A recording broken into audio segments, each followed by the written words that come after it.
an aged steamship on a landlocked lake. Journey's end for the sightseer, going nowhere in particular. But just the start for the many who come to climb in the vast Fjordland and mount-aspiring national parks.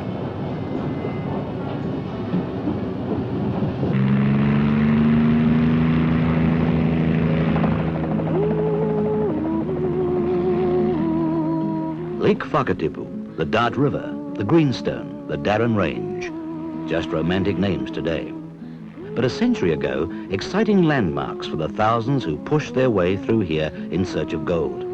While prospecting in this rugged country, one lone miner, Patrick Gaples, made quite another discovery. He'd found the Routeburn, a possible route through to the west coast and the Tasman Sea.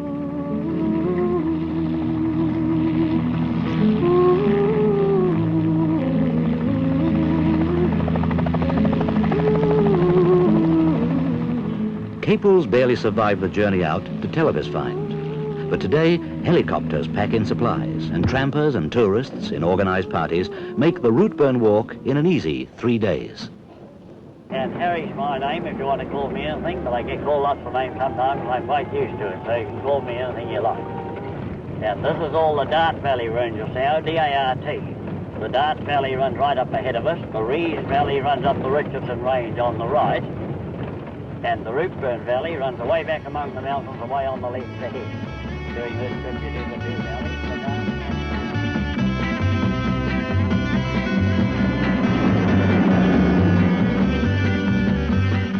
Harry Bryant takes you the first 12 miles in his old bus as far as Harry's Hut. But the remaining 21 miles walk to the Milford Road are up to you. That is the way to the Eglinton Valley, 20 miles away. Routeburn Hut's 5 miles.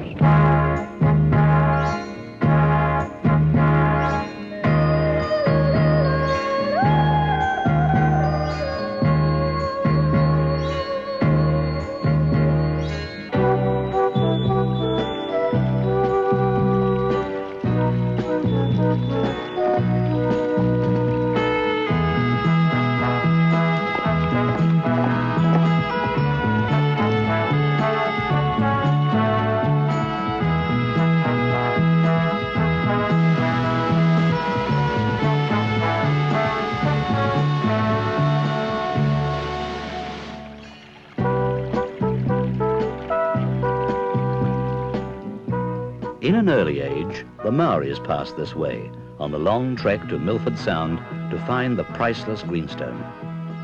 Later, Europeans started to build a road through the bush to a settlement planned over the ranges at Martins Bay.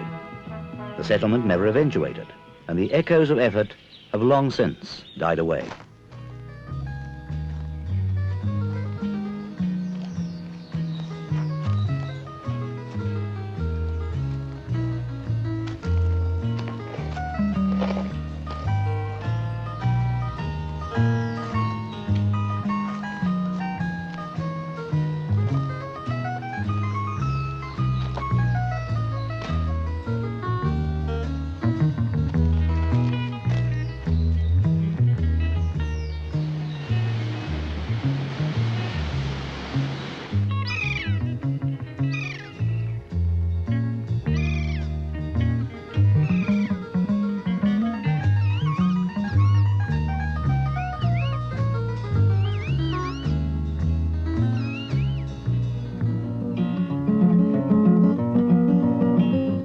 Jim Gilgison runs the guided tour today, and trippers have ventured this far since the 1890s.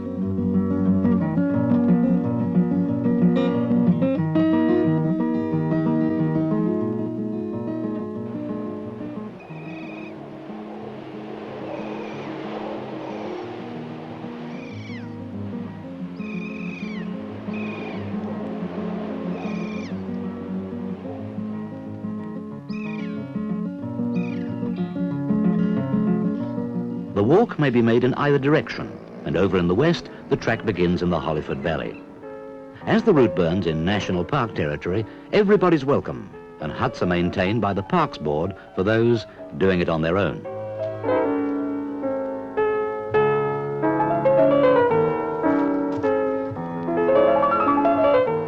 Lake Howden and beyond, and then the west coast rainforest takes over, completely.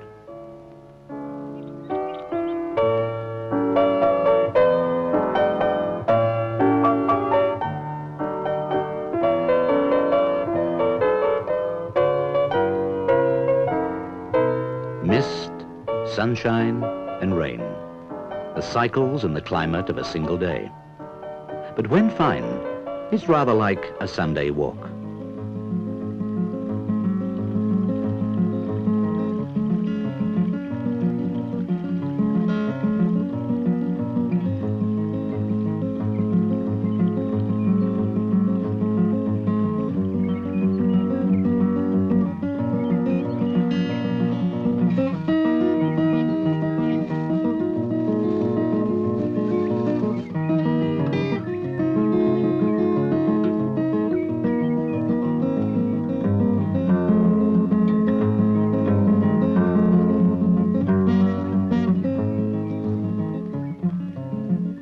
Here, the annual rainfall exceeds 200 inches, and ferns, lichen and moss cling to every living thing.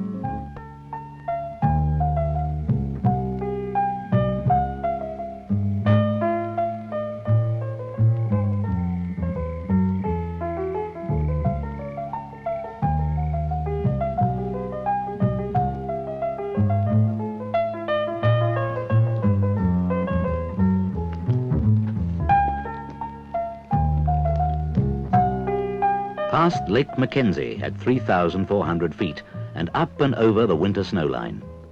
The track climbs now from both sides.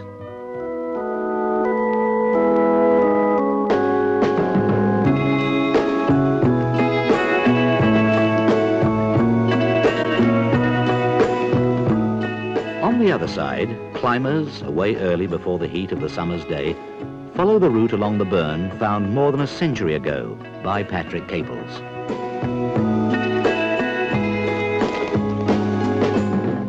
Following the west branch of a creek, the evening of the second day brought me to a lake on the mountains, surrounded by glacier-crested pinnacles, giving it a magnificent appearance.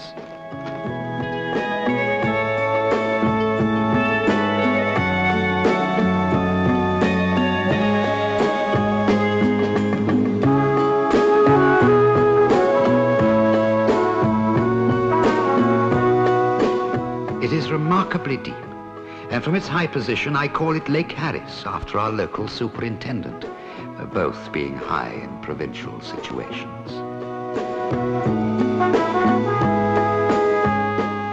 Climbers still share his experience, if not the hardships of the final climb to the Harris Saddle. The scrub being very thick had acted on my clothes in such a manner as to exceed my ingenuity to keep them together. I followed the spur of a mountain with large granite boulders cropping out from the sides. On the 14th, I again came to the saddle.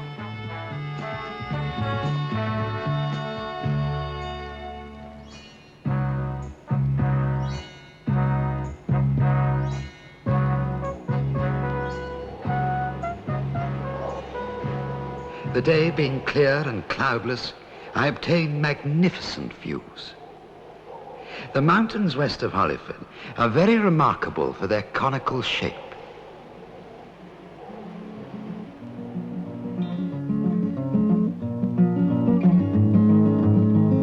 As I shifted my gaze, I saw a lake, and beyond I could plainly behold the sea. In my path, I'd found a link to a new chain of country lying beyond the glacier mountains.